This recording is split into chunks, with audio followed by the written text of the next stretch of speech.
Hey, good afternoon, good afternoon, good afternoon. Today I am by myself for Fact Friday, and today we're gonna have a really good discussion. Well, I'm gonna give you some information.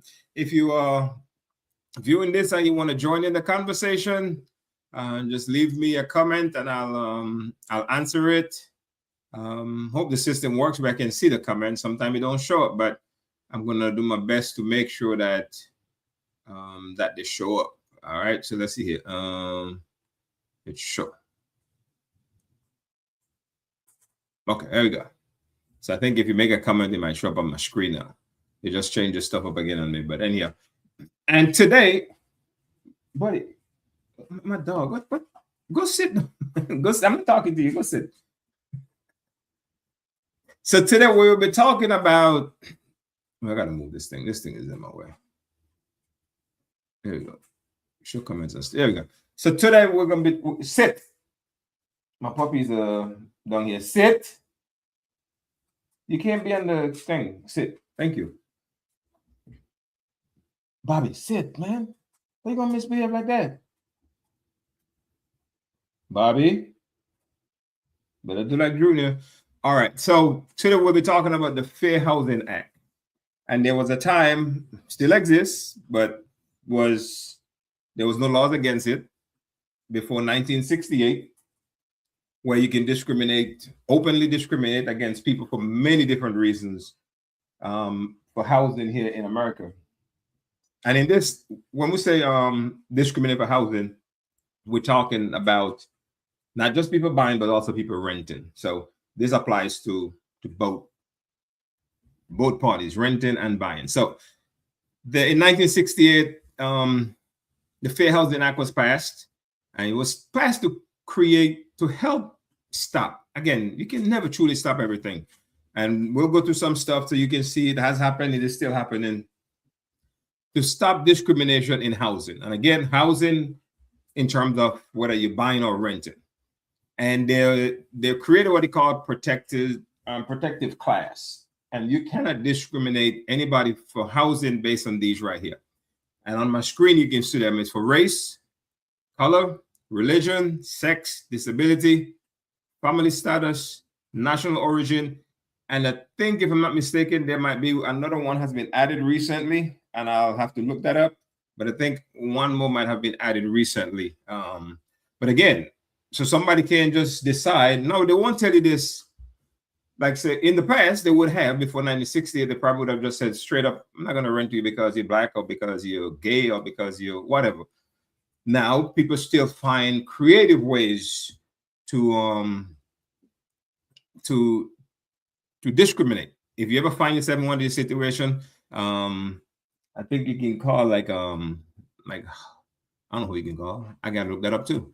But anyway, there are ways that you can easily try and get help and report people. The thing is, sometimes some of these things are hard to prove, but there's been cases where people have been caught on film doing these things, discriminating against people simply because of their race, their color, their religion, sex, and all of these things that they're not supposed to. Again, like I said before, 1968, that was just blatant. You know, if you're black, you couldn't live in a certain neighborhood. If you your religion, you know, so that was just rampant. Okay, and it's all over America, but of course we know we have it here. We had and still have it here in Memphis and the surrounding areas. So that's something to keep in mind, that you cannot be discriminated against for any of those things. All right. So the next thing I want to look at is, let's get it. So learn what fair housing means to you. And it says since 1969, it's been designated as Fair Housing Month. And down to the bottom, you'll see it's not just for buyers, also for renters. So, for example, landlord cannot refuse you because you're disabled, can refuse to rent to you because you're disabled. Now, the landlord can say, hey, you can't get a third floor apartment because you're disabled. Now, if you can get yourself up there, you can. He can rent it to yourself, but you will be required to get yourself to the third floor. He's not required to provide you, like put in an elevator for you so you can get up. There's some things. There's some built-in protection, you know, stuff like that. Now, there are other things that also have to do with that landlords might have to do to accommodate you, for example.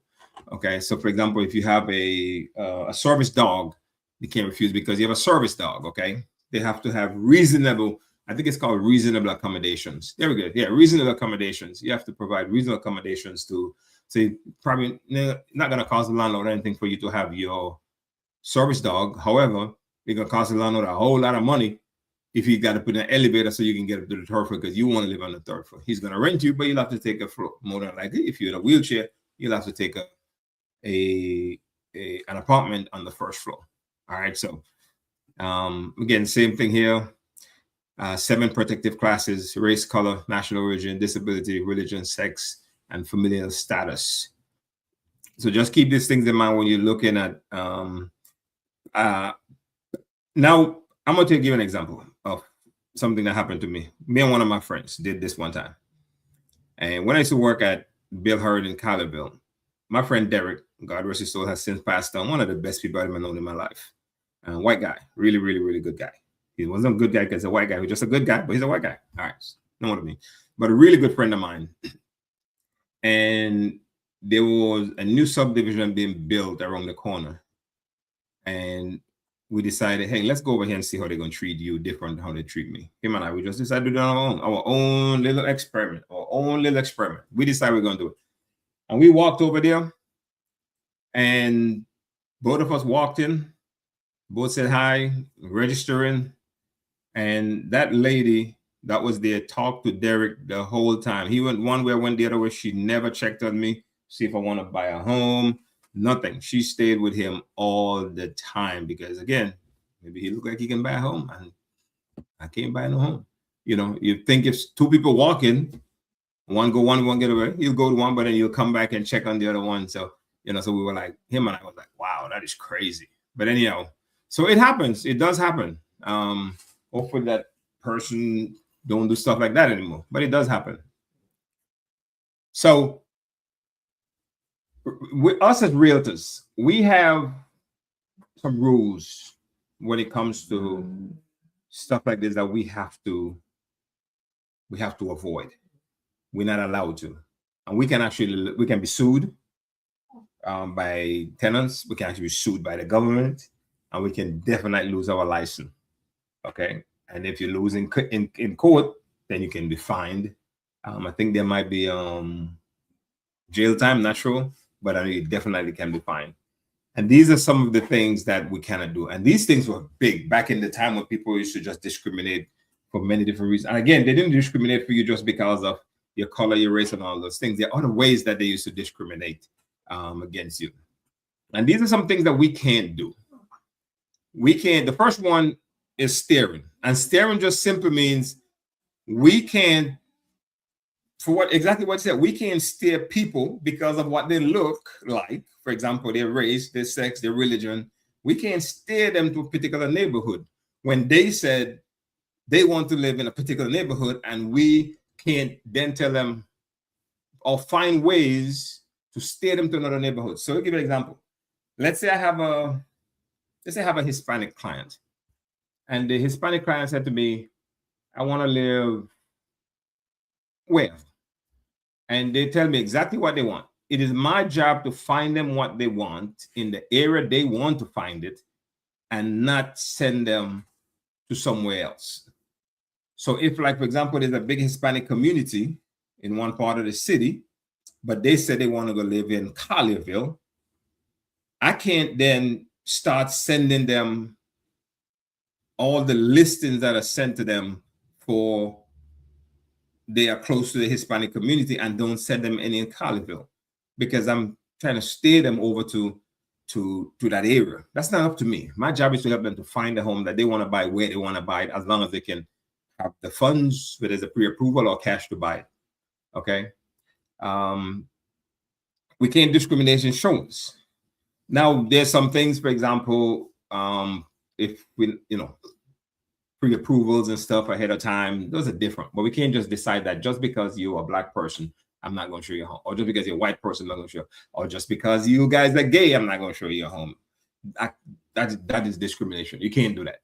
Definitely can't do that.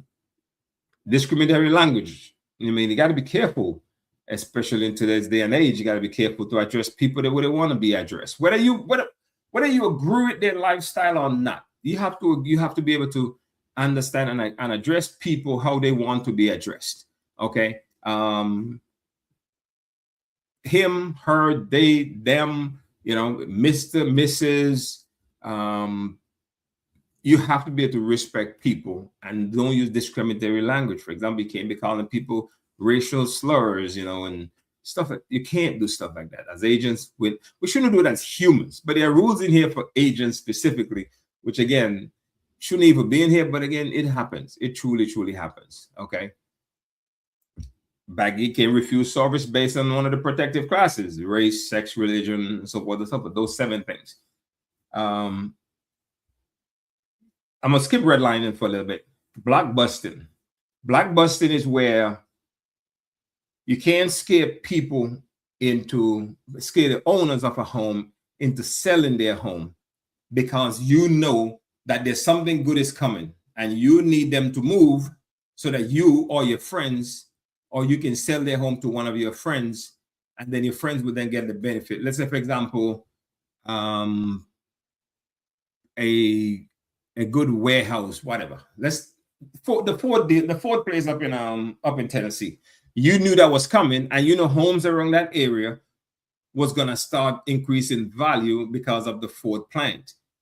You can't then go to that neighborhood and start trying to get people to sell their homes and tell them things like, hey, you want to sell your home because the Ford plant is coming. You don't want to live here anymore. Can't do something like that. That's illegal. That's totally illegal. Because then all you're trying to do is get them to move so that you can turn around and either buy it yourself or sell it to one of your friends, and then they will then reap the benefit of the Ford plant coming in and all the executives, everybody coming in.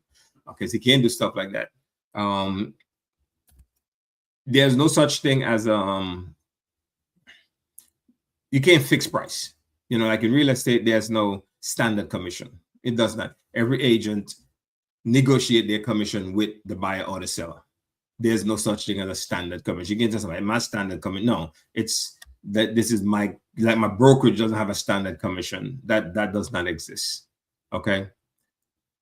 Redlining. Redlining is a huge thing. And actually, I read a book not too long ago. Memphis is one of the areas where it was a big problem. It literally, back in the day, the banks used to draw a line, right down the draw line, right on a map. And they would refuse to refuse to lend people money if they're trying to buy on a particular side of that line. So for example, if a black person tried to buy a house on the left side of the line, the people at the bank are told, no, no, no, you don't lend money to people, to black people, on the left if they want to buy on the left side of the line of this line. It literally was a line, and let me see if I can pull up a actual example of it. It literally was. Hold on, I mean, red line in map. Let me see if I can pull it up.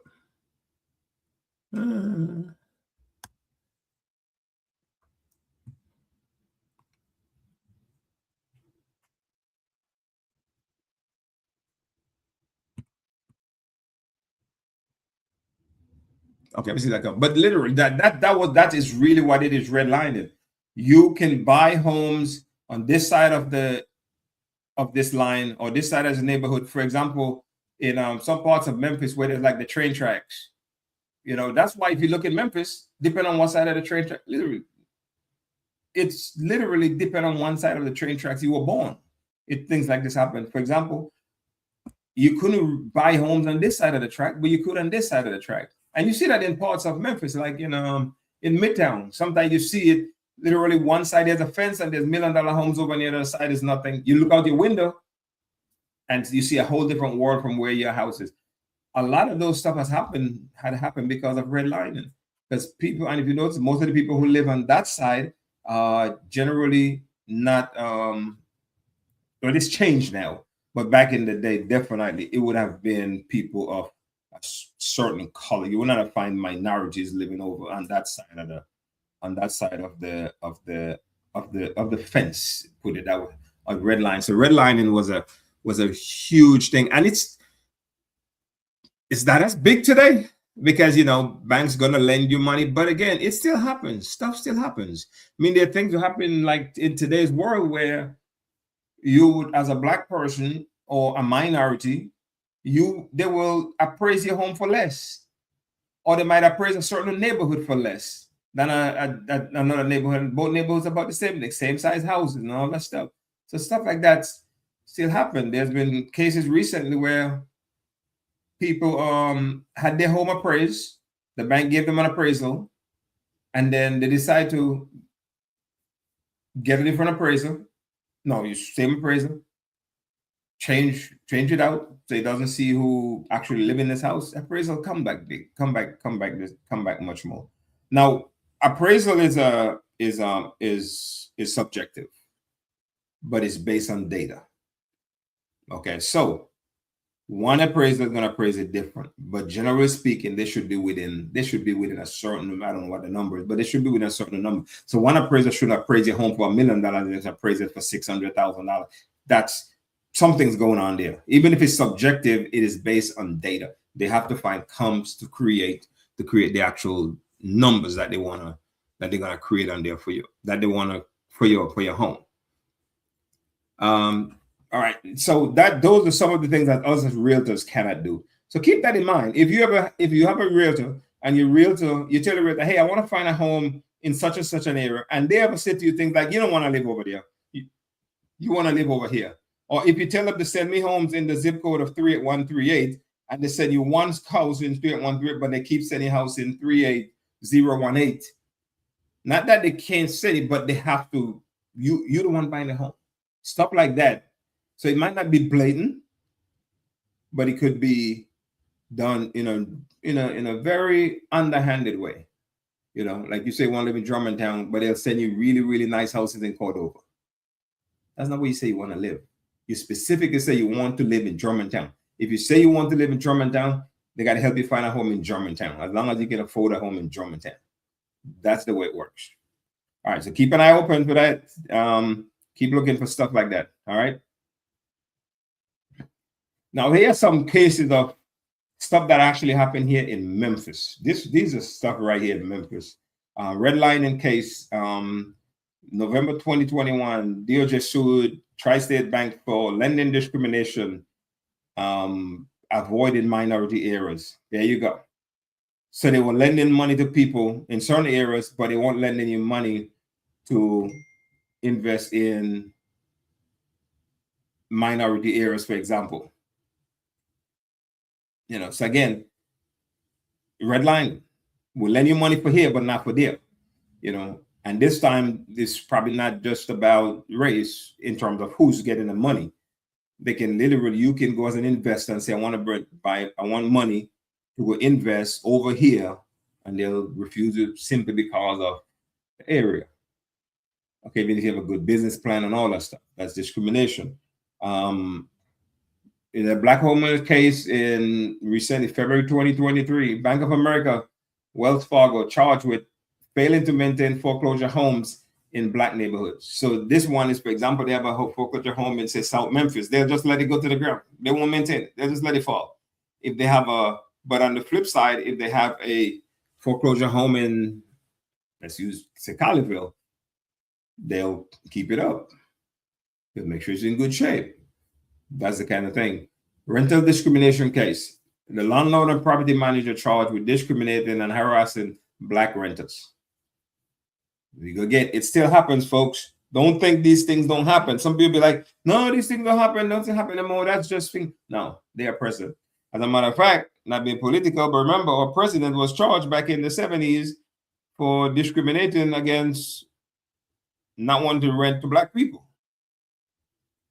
So even the guy at the top of our country right now did it too. Now go figure. But it happens. It happens. So when you hear people, so sometimes what we have to do is when people tell us, we hear people say, I've been discriminated against, instead of saying, nah, just ask, just listen.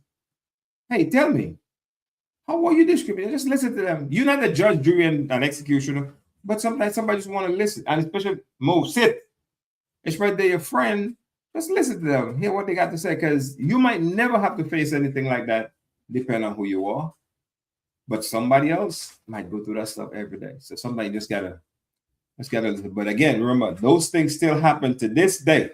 It happens. These cases are from 21, 23, and 21. So this is like, I'm not telling you about cases back in 1975. These things still happen today. To this day, this stuff still happens. So keep that in mind.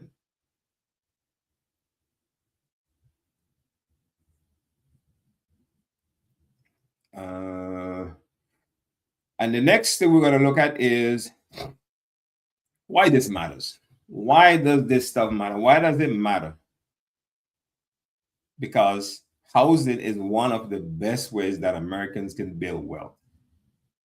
Real estate is possibly over many, many, many decades is the best way to build wealth. Real estate on average, way past average, the vast majority of the time, real estate appreciates.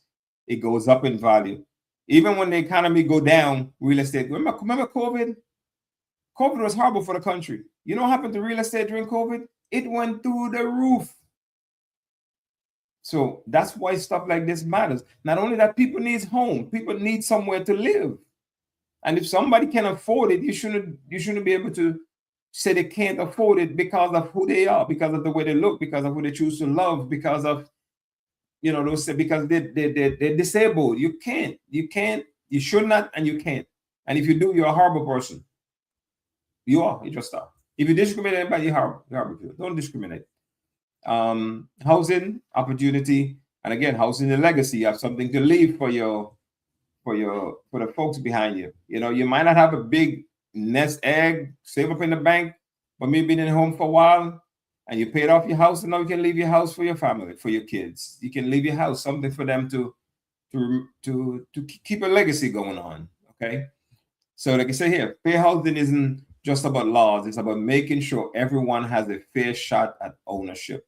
And again, remember, we talk this is just a part of buying, but renting as well. People need to be able to rent a home if they can't afford it, if they meet all your criteria, if they make enough income, all the other things, well, credit and stuff, all this, the credit shot, they can't rent, no problem. Those are your guidelines. But one of your guidelines should not be the way you look.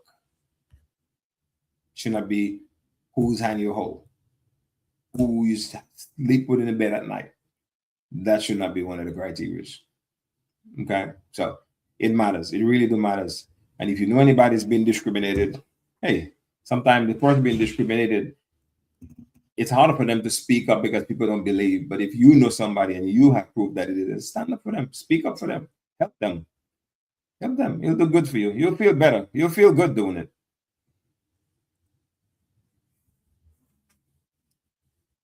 Now, here are some of the things that you can't do to renters. Again, fair housing is housing, period. Renting and buying. You can't deny applications due to race, religion, family status. So you can't just decide this apartment complex is only for people without kids. Can't do that. Or you can't be like, this apartment comes only for Christians. Can't do that. Or I'm only going to rent to Mexicans. Can't do that.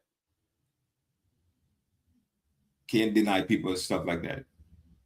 And you can't have different prices or requirements based on who they are. You know, 2-bedroom apartments is a 2-bedroom apartment and it rents for $1,500. No matter who you are. If you're Tom, Dick, Harry, or who you, whatever.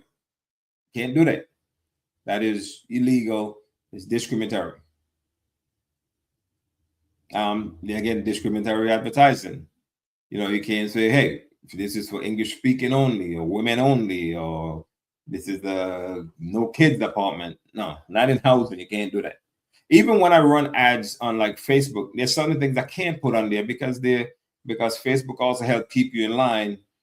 No, I'm not vouching for Facebook, but there's some things that if your ad is about housing, there's some things that you cannot do. Like, for example, the age and stuff. You can't shrink the age. For example, you can't just decide it's I only want to put this ad to 35-year-olds. Can't do it. They won't let you do it. Asking illegal questions. Hey, where you from? Who gives a rat's kahuna? You know, HIV status. Do you believe in God? Who do you? No, none of that matters. Just rent the apartment to the people if they can afford it and they meet all the other criteria. And again, we talk about all making reasonable accommodations. Reasonable, okay? And reasonable, generally speaking, in the court of law, I'm not an attorney, but what the average person would think is reasonable. For example, reasonable is not pulling an elevator up to the 3rd floor. That's not reasonable. That's a huge expense for the landlord, so you don't have to do that. However, you might have to put in a little ramp on the 1st floor so that you can easily get up with a wheelchair. And some of that have to do with the Disabilities Act as well. Okay, reasonable. Harassment or intimidation. Somebody's in your apartment and you don't like them, you want to get them out. You can't just harassing them hoping they'll leave. No, can't do that. Not good. That is wrong. Don't do that to people. All right. So that is all the slides I have for today. But again, we are talking about this month is Fair Housing Month. And I don't start, dogs. Come on, Lord. All right, go. Barry, go. Barry, shut up. Yeah, again, Fair Housing Month. And again, what is Fair Housing Act? Passed in 1968, was created to stop discrimination in housing. And there are 7 protected classes based on race, color, religion, sex, disability, family status, and national origin. Like for the world we live right now, we can't just say you're not going to rent to somebody who's from Afghanistan, or you're not going to rent for somebody who's from Mexico, wherever. You can't do that. National origin, you can't do stuff like that. All right. So hopefully, if you saw this, you learned something. And again, if you're not a landlord, then you're not the one discriminating. But again, you might be looking to buy a home or rent a home, rent an apartment, and be aware of these things that they're not allowed to do to you. Real estate agents are not allowed to steer you in any one direction. Okay, Barry, go away. Redlining, blockbusting, they can't do stuff like that. So thank you guys. Thank you for checking this out. Hopefully you learned something. And I will see you Let me see if there's any comments. There's probably none, but let me just check just to make sure. Make sure I can answer any comments if anybody put any up here. Let's see. Barry, why are you guys back in here again? No, I'm not off it. What's up? You still online? Yeah, I'm still online. Oh, That's okay. I don't know why. You're going to harass me.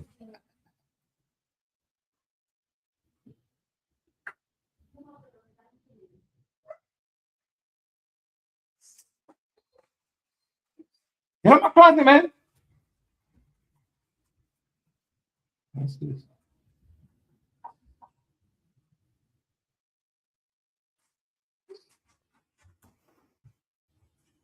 All right. So, yeah, that's it. Thank you guys for checking this out. Hopefully you learn something. Hopefully be able to be vigilant. That way you don't get discriminated against. Or if you are being discriminated, you can stand up for your right and say, look, you're not allowed to do this to me.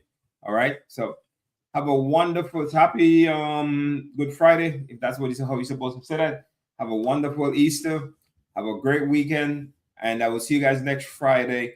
Again, this month is also Financial Literacy Month. And this coming Friday, I will be having someone that sells auto and home insurance. And they're going to tell us all the things we need to look out for, ways that we can save money, and to make sure we are covered to protect ourselves in the event of accident or loss. All right. Thank you guys. Have a wonderful, wonderful weekend. Bye-bye.